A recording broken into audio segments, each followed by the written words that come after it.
In the quiet parish of Dorsetshire, far from the restless noise of London and the intrigues of the royal court, the Baxter brothers built their lives in shadows that few cared to notice. To the villagers, they were healers, men who carried the scent of herbs and the solemn dignity of learned physicians. Respected for their steady hands and their willingness to tend to both noble and beggar alike. Under the reign of King Charles II, when plague still whispered through alleys and fevers stole entire families, the presence of the brothers was considered a blessing. They brought tinctures in small glass vials, wrapped wounds in clean linen, and spoke in calm tones that promised relief.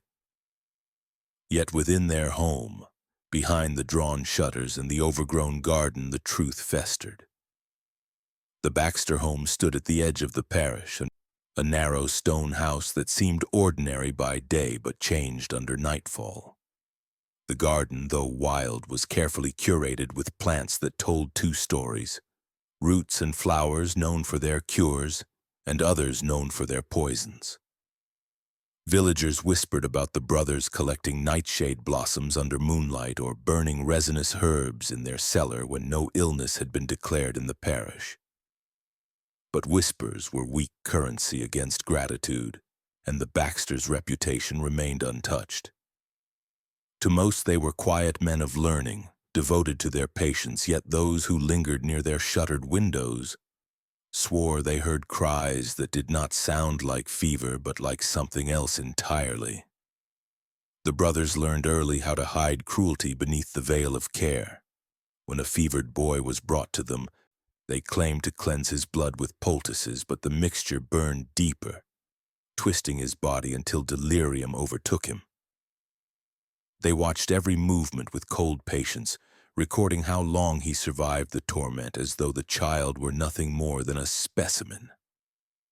When an old woman begged for relief from a festering wound, they pressed heated iron against her flesh, not to seal the injury but to open it further, watching her scream collapse into silence as infection set in.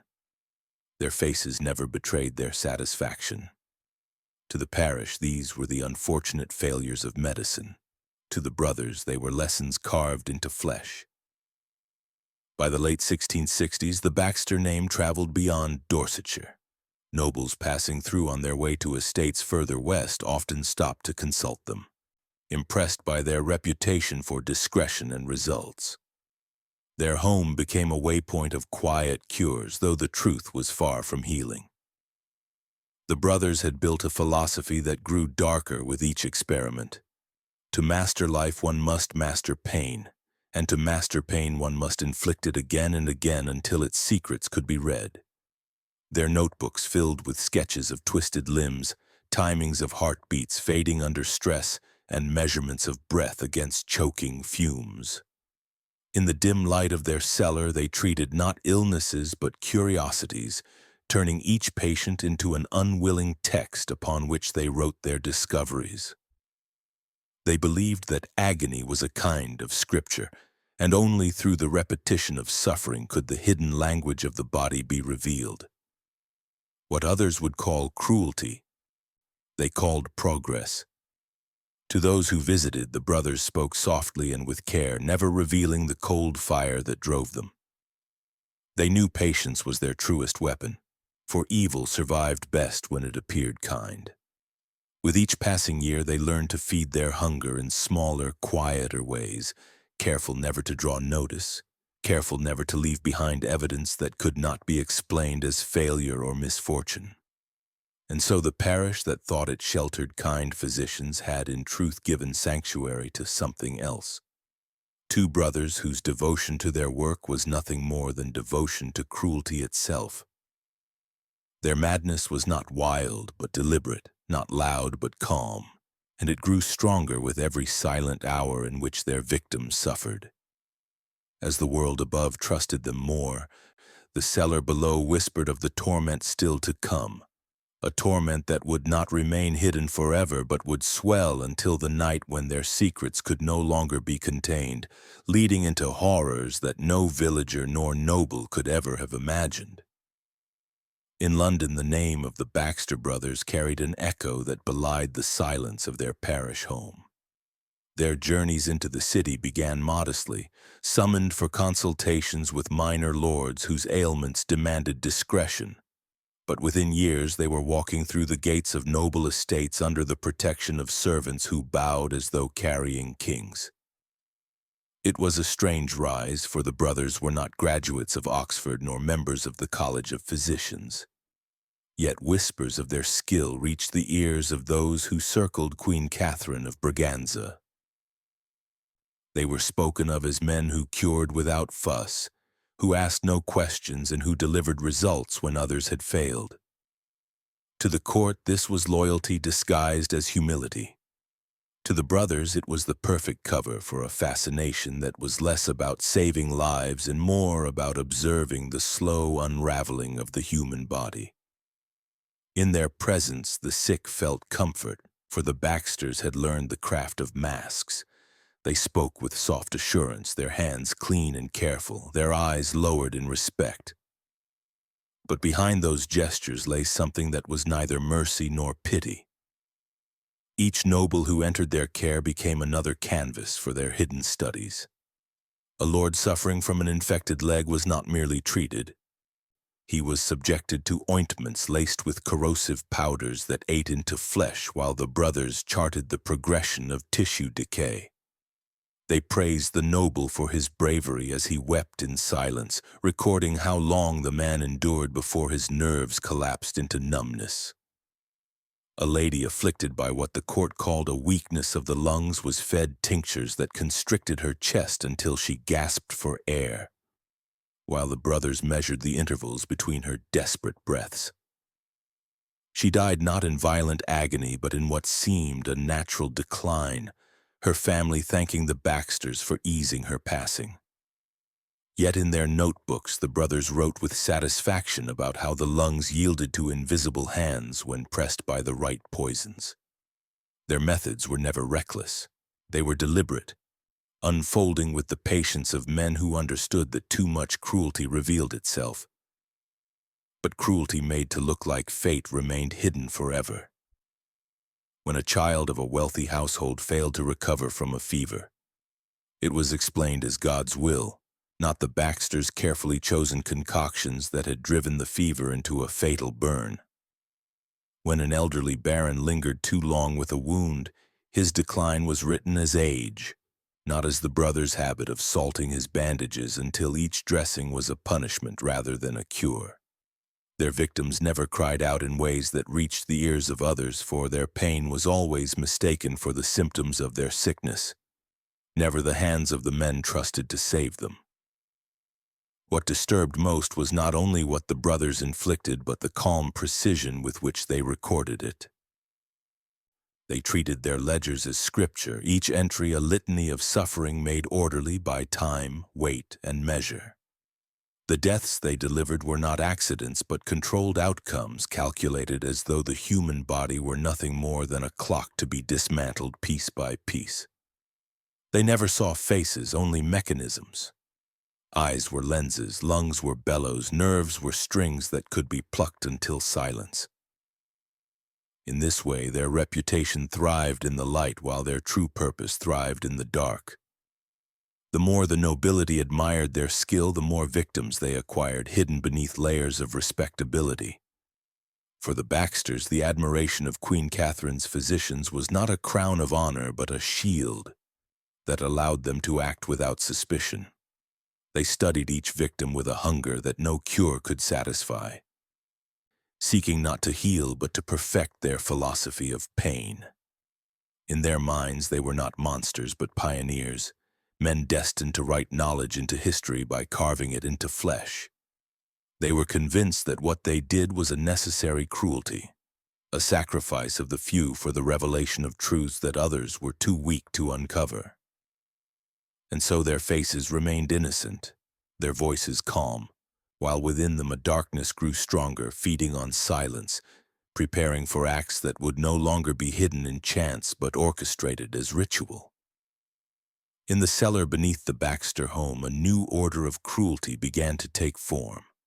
one not born of frenzy but of deliberate thought. Here in the dim light of tallow candles they crafted an altar not of faith but of science bent into ritual. The walls dripped with damp and the air reeked of tinctures, herbs and metals, yet the brothers felt no unease in that place. For them it was a sanctuary, a private chamber where their fascination with life and death could unfold without interruption. To the villagers above, the Baxters were healers. Below ground, they were priests of torment, guiding flesh through ordeals that imitated the rites of religion but served a darker god. They did not wield whips nor heavy blades, for such tools belonged to butchers and soldiers. Their work demanded a subtler cruelty, the kind that appeared at first like treatment but slowly revealed itself as something else. A beggar taken from the roadside was strapped to a table and given what they claimed was an ink of healing salts. The liquid was drawn across his chest in careful lines, letters and marks pressed into skin as though writing a sacred script. Yet within the ink was mercury, a poison that burned into his flesh with every heartbeat. The brothers watched as the man convulsed, the symbols on his chest blistering into wounds that never closed. They wrote in their ledgers how long it took before he ceased to struggle, and when he did, they left his body displayed in the cellar like parchment filled with a finished text. Another victim was chosen for his weak lungs, a man coughing blood from the dust of labor. The Baxters spoke of a cure that required the cleansing of air. They sealed his head inside a glass jar, pumping fresh smoke and herbs into the space while they tightened the neck with wax. At first the man breathed heavily, fighting for each gasp. Then his chest began to falter as the jar stole the very air he craved. His eyes bulged as he clawed at nothing, forced to watch the brothers calmly adjust their notes while he suffocated. The method was not swift. It was calculated to collapse his lungs slowly, to time how the body yielded when deprived of breath. When his body slumped lifeless, they recorded his final seconds with the detachment of scholars at a lecture. The cruelty was never random. It was shaped by old superstition and new theories dressed in scientific language. They read treatises of alchemy, of humors, of the balance between heat and cold, and turned them into instruments of agony. Victims were submerged in basins of salt water left to freeze overnight, their bodies stiffening while the brothers marked the stages of silence creeping into each limb.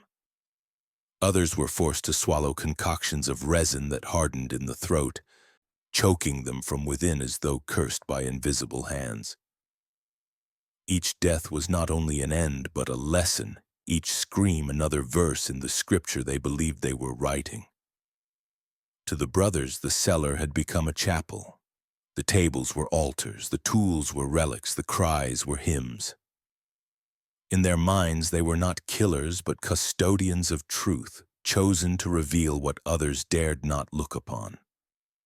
Their evil was clothed in innocence above ground, where they still tended wounds and dispensed herbs with kindness. But below it grew into a system of ritualized torment that devoured the poor, the forgotten, and the voiceless. What they practiced was not healing but sacrifice, and each victim left behind no grave, only the pages of their notes and the echoes of suffering that clung to the stone walls. And yet the brothers felt no guilt, for the cellar had taught them that cruelty hidden within order could live forever. With each body that failed under their hand, they grew more certain that what they were building was not madness but destiny, a path that would one day demand greater victims, victims whose deaths would matter beyond the parish. The anatomy of ritual had only begun, and the silence above would not hold it for long. The disappearances began so quietly that few in the parish marked them at first. A pauper who begged near the church vanished after seeking bread. An orphan who slept beneath the market stalls was seen entering the Baxter home and never again returned. These were lives with no anchor, faces no one claimed, souls no one prayed for. To the village, their loss was misfortune. To the parish record, it was silence. But to the Baxter brothers it was opportunity. Their stone house at the edge of town grew into a vault, not of healing, but of screams muffled by stone walls, where the forgotten were transformed into offerings for a darker pursuit. The brothers invited these nameless souls in under pretense of food, shelter, or medicine. Once inside, their fates were sealed with a calm efficiency that revealed how much of the brothers' cruelty depended on routine. To drain a body of blood was not for pleasure, but for measurement. They strapped a pauper to a board tilted upright, slicing veins not to kill outright, but to let life ebb slowly into glass vessels. They charted the rhythm of the heart as color faded from the man's skin, recording how the eyes glazed in intervals. When he slumped into stillness, his body was cast aside, but his blood was weighed, timed, written into their ledgers as though it were scripture. For them, each life lost was not an accident, but a chapter in a book only they believed should be written. Another was chosen for a different experiment. The brothers filled a basin with salt water and lowered a frail orphan boy into it, speaking gently as if offering him a bath. The water had been left in the cellar's chill, its icy sting tightening his chest as he cried. They held him in the basin with straps across his shoulders, forcing him to sit submerged while they took notes. His shivers grew into violent spasms, his teeth chattering until they cracked, his lips turning blue. The brothers leaned close, marking the minutes it took before his limbs slowed, before the rattling of his breath stilled. To them, his death was not a tragedy, but a revelation about the soul's release, measured not in prayers, but in the silence left behind. Each victim was chosen with care, not because of who they were, but because of how little they would be missed. The parish assumed paupers drifted on, orphans wandered elsewhere, and so no questions rose when bodies never reappeared. The Baxters fed on that indifference, confident that their cruelty could thrive as long as the world above them did not care enough to notice. The cellar became a place of repetition, where screams echoed against stone until they were swallowed by damp air, where flesh and bone were no longer human but material for a ritual disguised as medicine.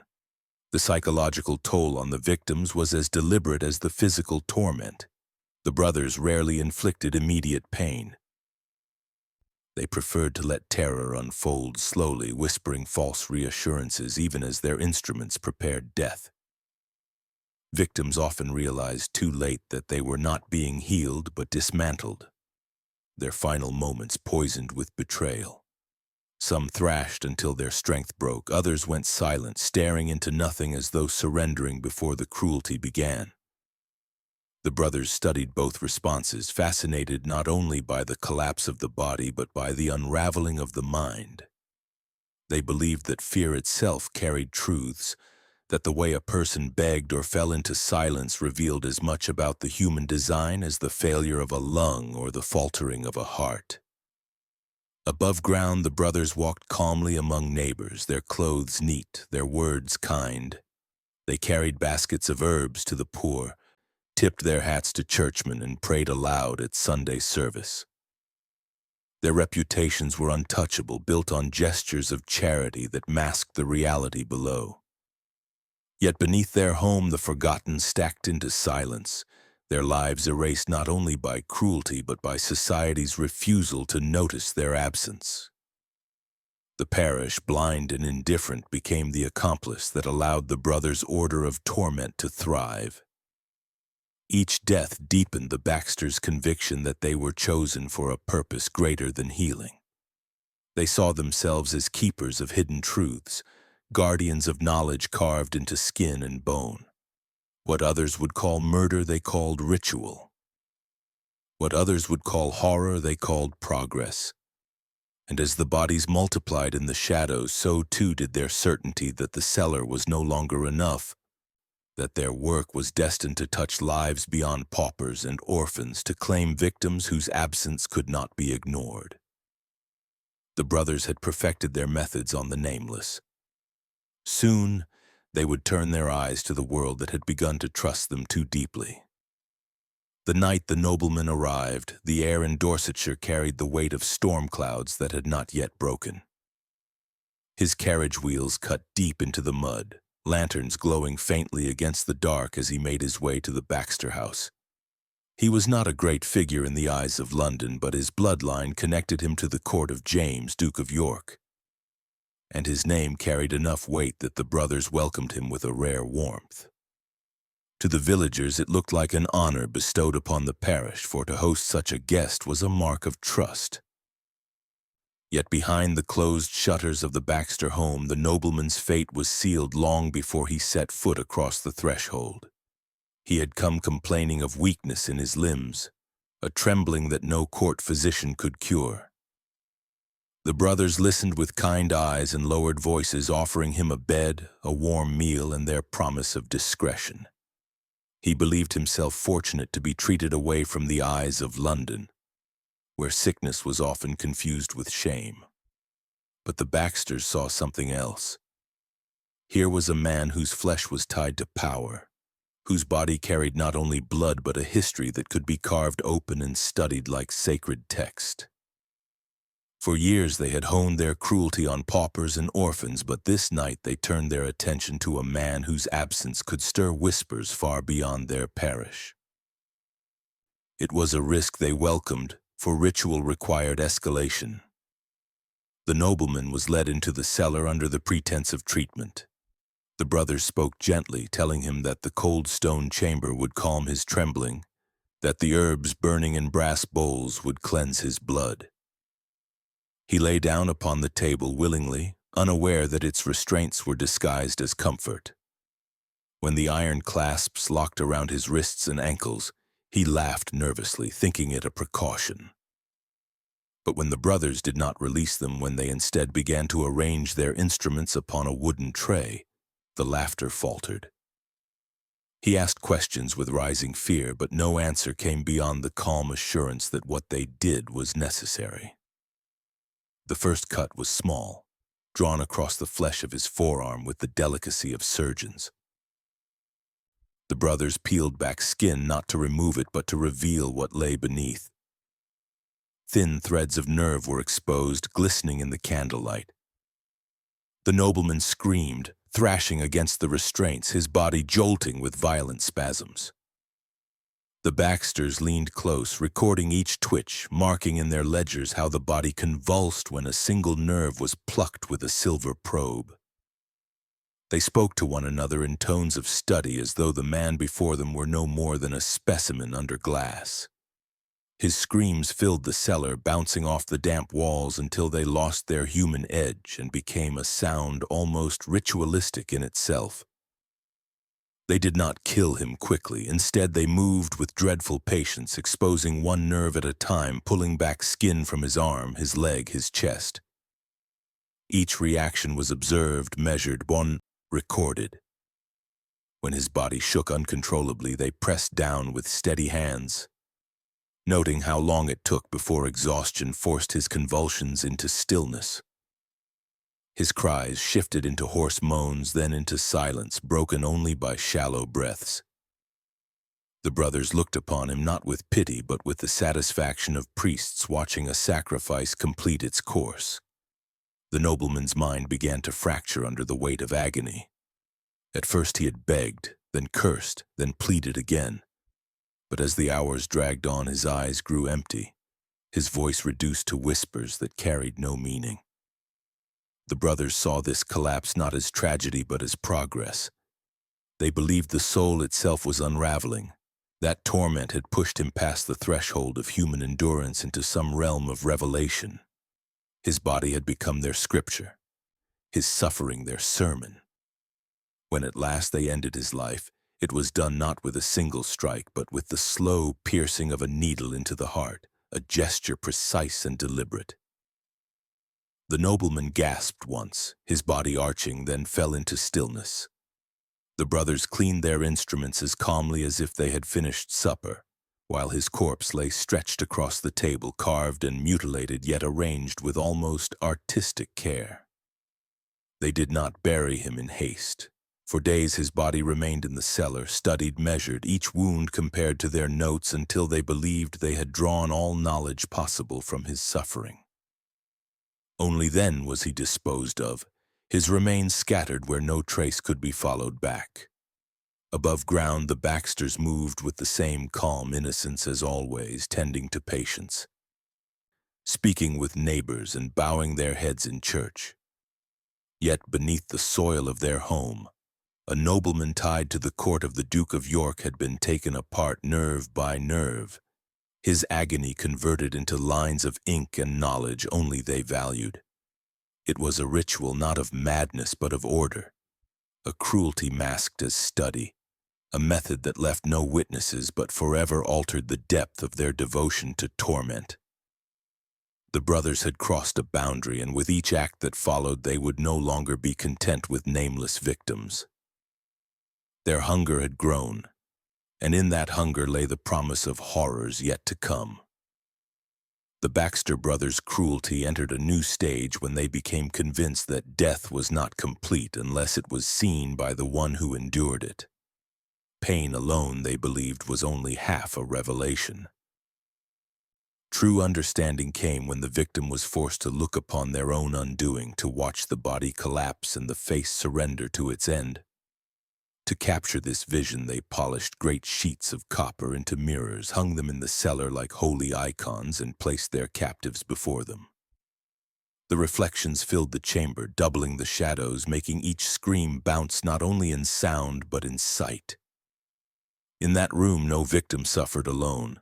They suffered in the company of their own image, their own eyes reflecting terror back at them, until the brothers declared the ritual complete. The first to be tested in this new rite was a vagrant taken from the roadside. He was strapped upright to a wooden frame, wrists bound tightly, ankles fixed in iron clamps. Before him stood the mirror, tall and flawless, its polished surface catching the flicker of candle flames.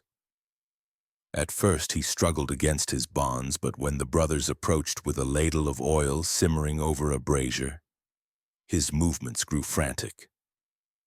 They let the oil drip onto his skin, each drop hissing as it seared. His flesh blistered, smoke rising in thin streams, and his screams filled the chamber. Yet what broke him was not the pain itself, but the sight of his own mouth gaping wide, his eyes rolling in panic, his face twisted into a mask he could not escape.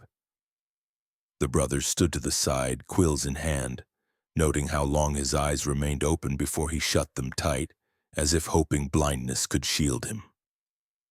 They wrote with satisfaction that he lasted fewer minutes than they expected, that the reflection consumed his will before the fire consumed his body. Another followed soon after, a young woman with no family to claim her. They tied her to a chair placed directly before the copper sheet, her body rigid with fear. The brothers dripped oil across her shoulders, letting it trickle downward in thin streams that carved lines of agony across her back. She shrieked, trying to twist away, but the mirror forced her to see every movement, every contortion of her own face. When her eyes squeezed shut, the brothers splashed cold water across her to jolt them open again, insisting that the ritual required witness. She pleaded through sobs, but their hands were steady, their gazes calm, as though carrying out the steps of a sacred ceremony. Eventually her cries weakened, her reflection staring back with hollow eyes that no longer blinked. Her body slumped forward, burned and broken. But her last moments had been stolen by the unbearable knowledge of watching herself die. The ritual of mirrors was not only about recording time, but about breaking the soul. The brothers believed that when a person saw their death approaching, their spirit was stripped bare, and in that nakedness truths were revealed. Some cursed themselves, others prayed, and some descended into wordless madness. Each reaction was noted, every blink and breath tallied in the ledgers that had grown thick with the suffering of others. The Baxters found that the reflection magnified fear beyond any blade, for it forced the victim to become both subject and witness, sinner and judge. What the world would call torture, they called illumination. Yet it was not only the victims who were changed. The brothers themselves grew more enthralled by the mirror's power. They began to see their own reflections during the rituals, watching their faces remain composed as others fell apart. It became proof to them that they were chosen, immune to fear, born to oversee suffering rather than endure it. Their reflections reassured them, strengthening the belief that their cruelty was a kind of destiny. The cellar had transformed from a place of hidden torment into a hall of ritual, where death was no longer only inflicted but displayed, mirrored, made eternal in the gaze of its victim. By the time the bodies were cleared away, the stone floor stained, the Baxters had convinced themselves that no experiment could match the mirror's revelation. To them, the face of the dying was the true scripture, each twitch and tear a line in the sacred text of pain.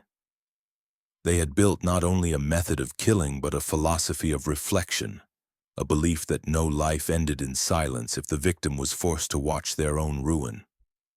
And with that certainty, they prepared for greater trials, greater victims, for the mirror had shown them that torment, when doubled by its image, could never be forgotten. Beneath the Baxter home, below the cellar where their experiments had already blurred the line between medicine and cruelty, the brothers built something darker still. It was not enough to cut, to burn, to suffocate. Pain alone had become too small for their hunger. What they craved now was ceremony, an order that elevated their torment into something eternal. With patient hands and quiet labor, they transformed a forgotten crypt beneath the foundation into a hidden chapel, a place where cruelty would no longer be experiment but liturgy. The walls were lined with crude wooden beams draped with dark cloth that absorbed candlelight. The air was damp and thick, as though heavy with prayers long abandoned. Yet the Baxters prayed there often, not to God, not to saints, but to symmetry itself, to the perfection of suffering arranged like scripture in flesh. The victims chosen for the chapel were not discarded in heaps or buried in shallow earth as before. Their bodies were displayed, posed with meticulous care, each one forced into the likeness of saints and martyrs, but twisted into grotesque parodies. A young woman was stretched across a wooden frame in the shape of a crucifix, her tongue nailed flat against the wood so that silence became her eternal posture. A man was seated upright upon a chair with his eyes sewn open, candle wax dripping down his face so that he stared forever with an expression of forced vigilance.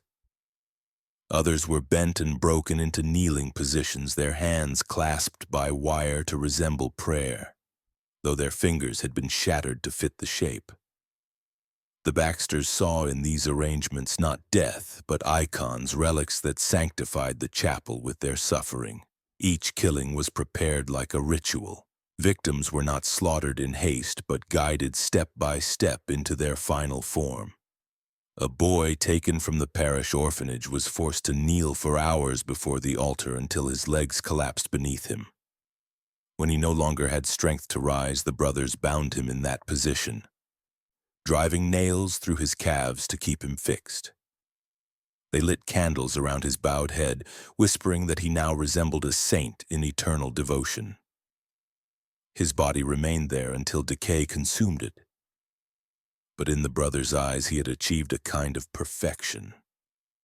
Another victim, a traveling beggar, was suspended upside down, blood drained from his body in steady drops that fell into a basin beneath. The brothers called it an offering, recording the rhythm of each drop as though it were a psalm. The chapel became a gallery of torment, its walls lined with grotesque figures posed in imitation of sacred art. The brothers believed that each body was a sermon, each wound a verse, each scream a hymn swallowed by the stone. They spoke softly as they worked, their voices never rising, their hands never trembling. They told themselves that they were priests of truth, carrying out ceremonies the world above would never understand. And yet their calmness was the most terrifying thing of all, for it revealed how their cruelty was not a storm of madness, but a deliberate construction, a theology of suffering designed to endure. The psychological toll on their victims was as carefully cultivated as their physical torment. They were forced to see the chapel before they joined it, marched past the twisted figures lit by candles, made to recognize what awaited them. Some screamed until their voices broke, others prayed desperately, but the sight of those already displayed shattered whatever hope remained. They knew they were not only dying but being turned into something beyond death, frozen in postures of humiliation that mocked their very humanity. For many, the anticipation was more destructive than the pain itself, the mind unraveling before the body was touched. The brothers studied this collapse with fascination, noting how terror worked more efficiently than any knife. Above ground, the Baxters remained physicians, their reputations intact, their voices trusted. They sat in church while hymns were sung, their hands folded as though in prayer. Yet beneath their home they had built their own sanctuary where hymns were replaced with screams and prayers, with rituals of mutilation. They were not madmen in rags howling in the dark. They were quiet men in clean clothes who returned from the chapel with steady hands, carrying the weight of their ceremonies in silence. In their eyes, the world above was blind, and blindness was permission. By the time the chapel was complete, the brothers no longer spoke of healing at all. They had become keepers of a new faith, one where the human body was the altar, pain the incense, and silence the final prayer. What they had built beneath their home was not only a chamber of death but a temple of cruelty, a place where their devotion could flourish in symmetry and ritual. And though no villager suspected, though no noble dared imagine, the chapel's shadows were spreading. The brothers had created not just a place of torment, but a doctrine, one that demanded more lives, more ceremonies, more saints of suffering carved from unwilling flesh. The storm came without warning, rolling in from the coast with a fury that turned the sky black and sent the parish scurrying indoors. Lightning lit the fields in violent flashes, thunder shook the stones of the church, and rain poured in sheets that swallowed the streets. But in the Baxter house, the storm was not fear. It was signal. For years they had rehearsed, prepared, written their scriptures of torment in flesh and bone. Now, with 10 captives still living in their grasp, they chose a single night to end them all, every life extinguished in unison, every death folded into a ceremony of symmetry. Above, the storm raged. Below, the ritual began. The prisoners were led from their cells in silence, their faces hollow with despair, their bodies weakened by weeks of starvation and wounds.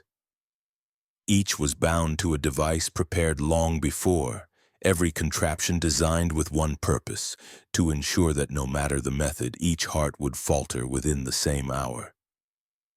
The brothers had measured, calculated, rehearsed every detail. This was not murder born of impulse. It was orchestration, a symphony of cruelty conducted with precision. One victim was placed beneath a pendulum weighted with stone, the rope drawn tight around his throat. With each swing of the weight, the cord pulled harder, closing his windpipe a fraction at a time. He kicked against the restraints, gasping, his eyes bulging as the pendulum's rhythm stole the air from his lungs. The brothers stood close, noting the time of each desperate convulsion, their faces serene as though listening to music. Another was lowered into a trough of water, but the drowning did not come at once. A candle was placed above, its wax melting drip by drip onto a cord that bound a mechanism.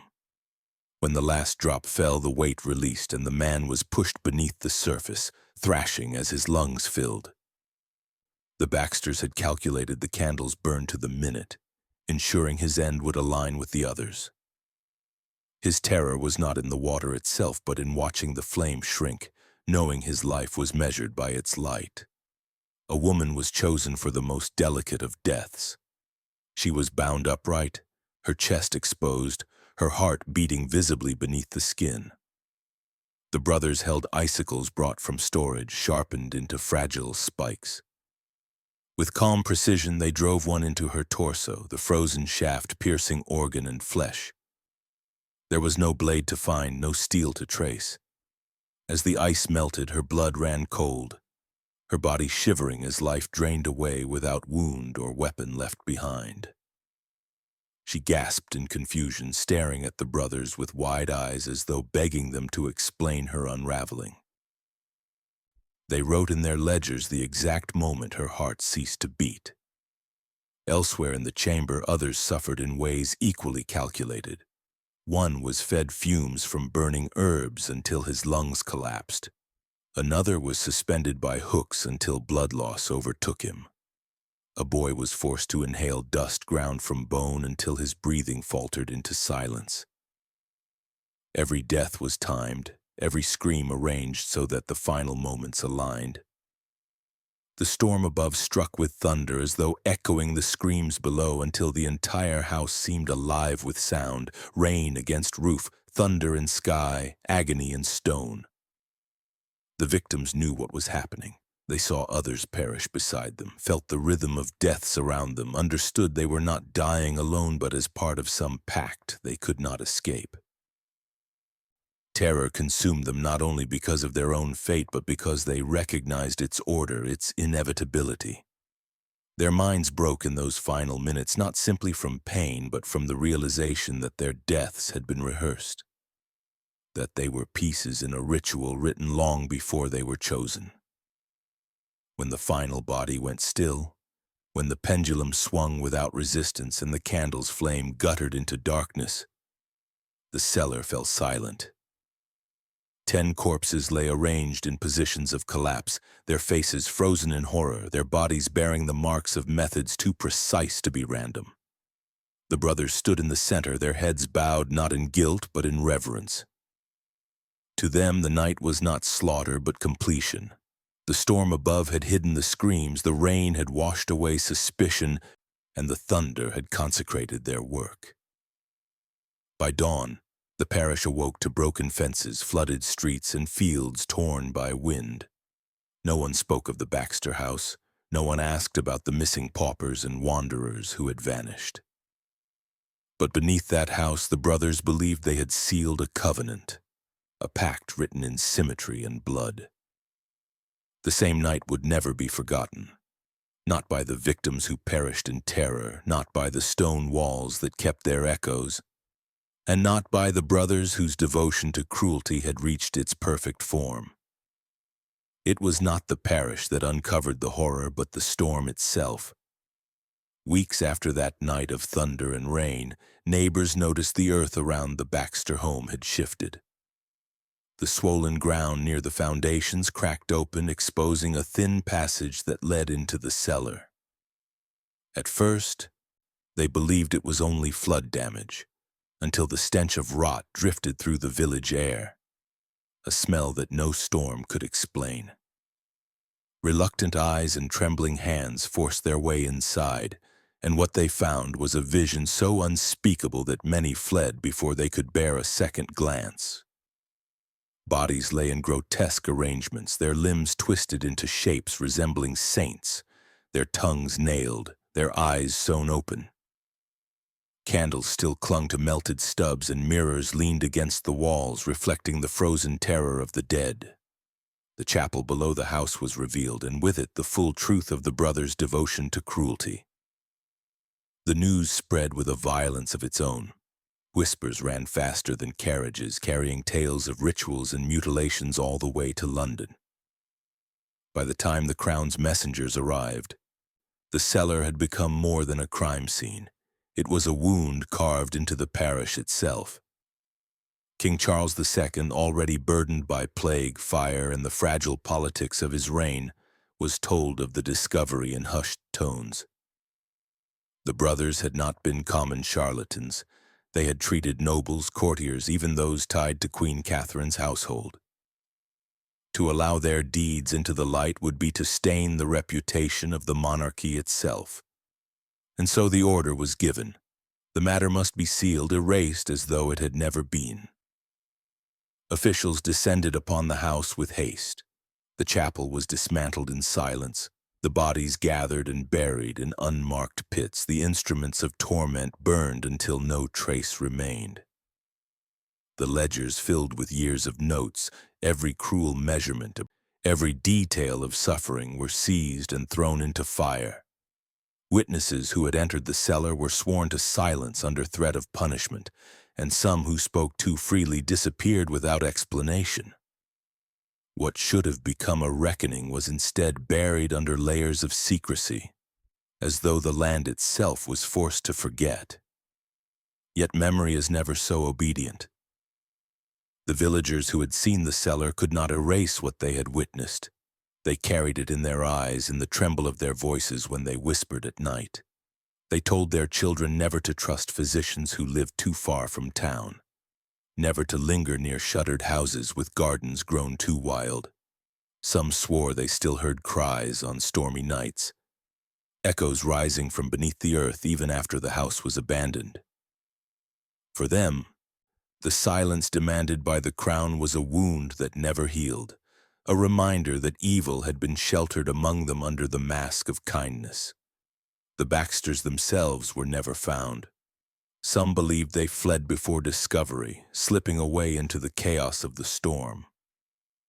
Others whispered that they had been taken by those who sought to erase the scandal, hidden in prisons or killed in secret so no trial could expose their connections to nobility. No grave was ever marked, no confession ever recorded. Only fragments of their existence remained scattered in whispers in the memory of twisted bodies, in the shadows of burned records that once carried their precise cruelty. The parish moved forward, yet unease remained. Families built new homes, fields grew green again, but beneath the soil, the silence festered.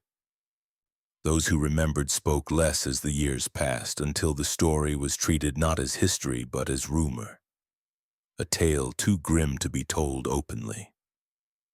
Still the truth lingered, half hidden like the cellar that had once been concealed beneath the earth. The discovery had been real, the horror undeniable, but the silence that followed ensured the world above never fully reckoned with it. And so the Baxters' legacy was not trial or justice, but erasure. The crown chose silence to preserve its image, and the community powerless followed. Yet silence did not cleanse. It only buried the wound deeper. In the end, the cellar of the Baxter brothers became more than a place. It became a reminder of how cruelty thrives when it wears the mask of respectability, and how easily the world chooses to look away when the truth is too devastating to bear. The horror of the Baxter brothers was sealed away, but silence is never as final as those in power wish it to be. In the years that followed, the crown worked to erase their memory, yet fragments of their crimes leaked into rumor, finding shape in laws that appeared without context. New rules arose demanding that surgeons keep records of the dead they treated, that burials be witnessed and signed by trusted eyes, that bodies not vanish into the hands of men who worked behind shutters and locked doors. These laws were written not with open confession but with quiet urgency, as though shaped by some unspoken terror the public was never allowed to see. Behind each regulation lay the ghost of the cellar, the memory of bodies arranged like saints and deaths disguised as medicine. For the villagers, the scars were not written in laws but in silence passed between generations. Families taught their children never to trust kindness that arrived without explanation, never to enter the homes of men who spoke too softly, never to believe that education alone guaranteed virtue. The memory of the Baxters' chapel below the earth lived in whispers carried like a secret curse. Parents warned their children of healers who demanded too much trust, of strangers who promised cures in the night. Though the names of the brothers faded, the fear of what they had done lingered, shaping how the community looked at every physician who came after. Even the most innocent face could not entirely escape the suspicion born from what the parish had once sheltered. In London, physicians who had once admired the Baxters' discretion found themselves under quiet suspicion. The College of Physicians began stricter oversight of apprentices, demanding oaths and records. Rumors of vanished paupers and orphans reached ears that could no longer ignore them. Yet the full story never entered the chronicles of history. No pamphlets were printed, no ballads sung. The scandal was too close to the nobility, too entangled with the families who had once trusted the brothers. Instead, the legacy was built not in story but in shadow, laws without explanation, silence without acknowledgement, rules that hinted at a horror never spoken aloud. The cruelty of the Baxters revealed itself most clearly not in the acts themselves but in the ease with which they had hidden behind innocence. They were not raving lunatics nor blood-soaked butchers. They were polite, clean, devoted men who smiled at neighbors and bowed in church. Their evil thrived because it looked ordinary. It flourished because society wished to believe that cruelty must look monstrous to exist. When paupers vanished, the parish did not ask questions. When nobles died under their care, families accepted their explanations. It was not only the brothers who killed, but a world that averted its eyes, unwilling to confront what might be hiding behind a healer's hands. The psychological toll of their legacy fell not only on those who had suffered directly, but on the very idea of trust itself. The brothers had transformed healing into torment, care into ceremony, medicine into ritual. Their cruelty had been methodical, designed to turn every death into data, every scream into scripture. Even long after their disappearance, the echo of that philosophy haunted the edges of society. Every unexplained death, every sudden silence in a parish lane, every rumor of a physician who worked too quietly carried with it the shadow of the Baxters. People feared not only cruelty but its disguise, the mask of kindness that concealed a methodical hunger. And so the hidden chapel, though dismantled, lived on in memory. It stood as a reminder of how easily evil can take root when the world refuses to look closely, how cruelty can shape itself into ritual and survive beneath the mask of innocence. The laws that followed may have sought to protect the living and honor the dead, but they were also a confession that such evil had already existed, that it had already thrived, and that silence had allowed it to grow stronger. The story ends not with justice, but with a question. If cruelty can hide in the face of physicians, in the words of healers, in the trust of neighbors, then how many others might walk unnoticed, their work disguised until silence grants them space to thrive again? Could it happen once more in some quiet parish, in some forgotten cellar, behind the closed shutters of a house that looks no different from the rest? The answer lingers not in history books, but in the unease carried forward, a reminder that evil does not roar. It whispers, it waits, it hides behind innocence until the world looks away.